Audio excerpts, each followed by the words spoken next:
Hai teman-teman, masih bersama saya, Mr. Z, bicara. Tentu saja bicara tentang kebenaran berdasarkan fakta, data, dan realita. Teman-teman, saya ingin berpendapat ya terkait dengan situasi kondisi yang ramai di berbagai media. Antara dua orang dokter, dua-duanya yang kini ditetapkan sebagai tersangka. Antara Dr. Richard Lee dan Dr. Samira. Teman-teman, sejatinya kalau kita ini normal, sekali lagi ya, kalau kita ini normal, kasus ini tuh nggak ada. Tidak ada teman-teman. Bagaimana bisa kasus ini saling lapor? Kedua-duanya adalah seorang dokter dan kedua-duanya adalah seorang pengusaha. Ya saya merasa bahwa kalau kita normal, kasus ini tidak ada. Teman-teman simak baik-baik. Doktif melaporkan Dr. Richard Lee terkait dengan satu nih ya, undang-undang konsumen. Yang kedua terkait dengan undang-undang kesehatan. Coba saja kita bahas yang pertama, undang-undang konsumen. Doktif itu ya kan katanya sebagai masyarakat, katanya sebagai konsumen. Padahal dia tidak masuk di situ, tidak sebagai konsumen. Konsumen memiliki persyaratan, yaitu memiliki etika. Orang yang membeli dan menggunakan bahan itu untuk dirinya. Tapi sekarang, apakah dokter menggunakan? Dari situ saja kita sudah paham. Sebenarnya tidak ada kasus ini. Jadi dokter tidak membeli dan menggunakan produk dari Dr. Richard Lee. Artinya dia bukan seorang konsumen yang beretiket baik. Oke? Oke teman-teman.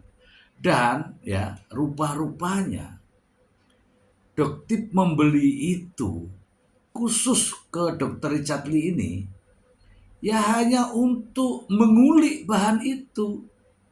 Jadi bukan lagi terkait dengan konsumen. Yang kedua, ada alasan tuh saya dengar juga. Saya kan ke kliniknya Dr. Richard Lee. Sekarang dipikir saja baik-baik. Kosongkan dulu pikirannya. Anda tinggal di Jakarta, ya kan? Ingin berobat ke Palembang. Tujuannya apa? Dari sini saja kita sudah dapatkan. Ada niat-niat di balik semua ini. Coba tinggalnya katanya di Jakarta atau di Tangerang, ya kan? Berobatnya atau perawatannya di Palembang, nggak masuk akal. Ini dicari-cari. Sudahlah, modus. Oke? Nah, kita bahas nih yang kedua, undang-undang kesehatan.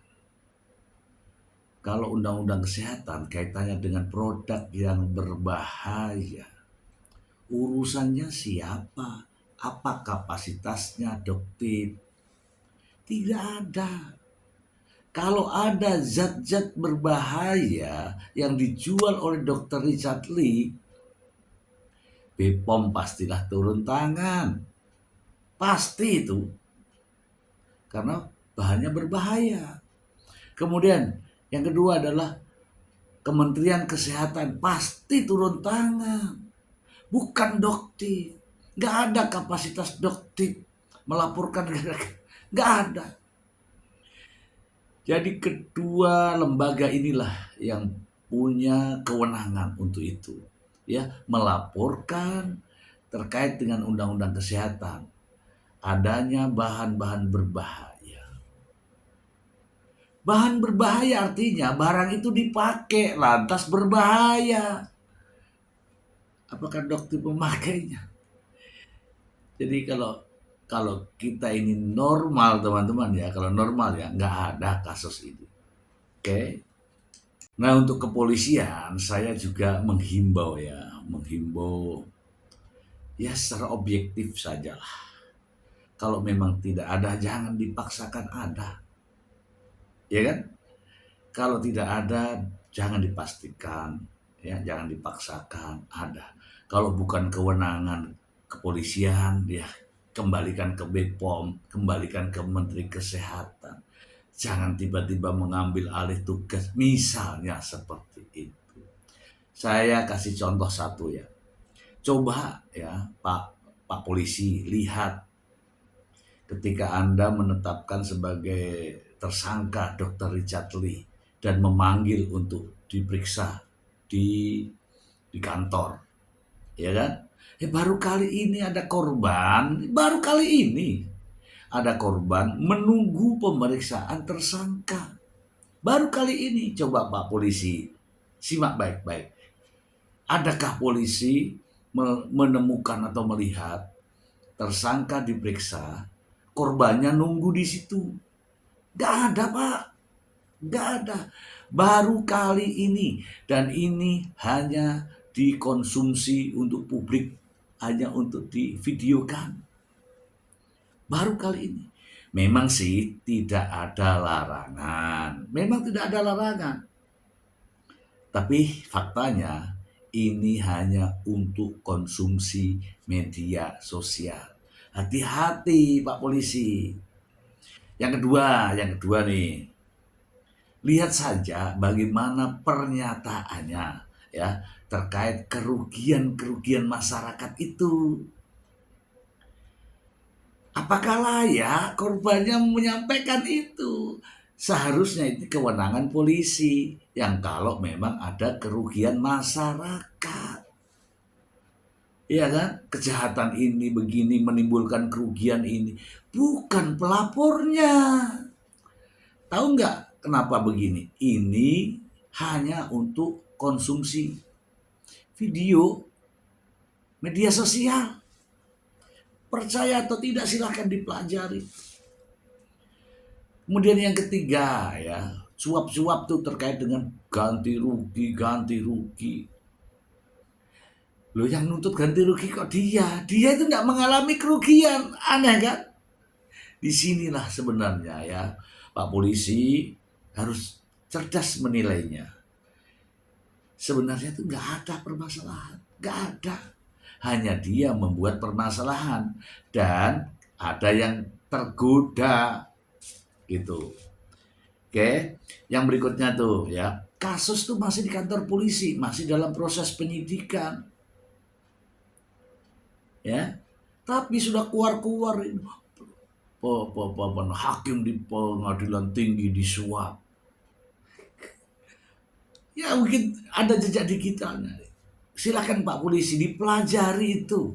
Dipelajari agar kita paham betul kita ini mau dikemanakan untuk berlindung di dalam motivasi pelaporan, motivasi penegakan hukum.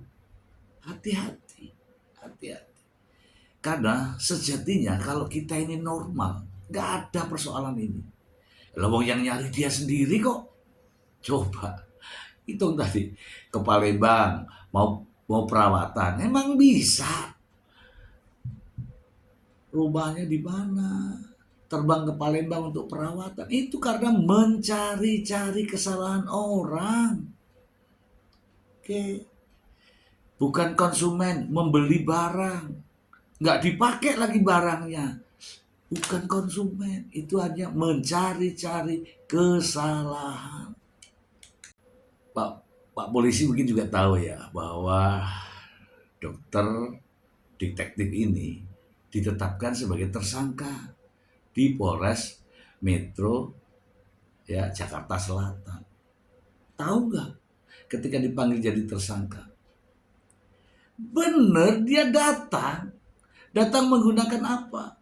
Menggunakan kursi roda, didorong oleh 2 orang. Kemudian tangannya diinfus. Apa maksudnya ini? Apakah benar-benar sakit? Tidak. Ini hanya konsumsi untuk video untuk direkam. Hati-hati, hati-hati. Jangan termakan opini mereka. Ya,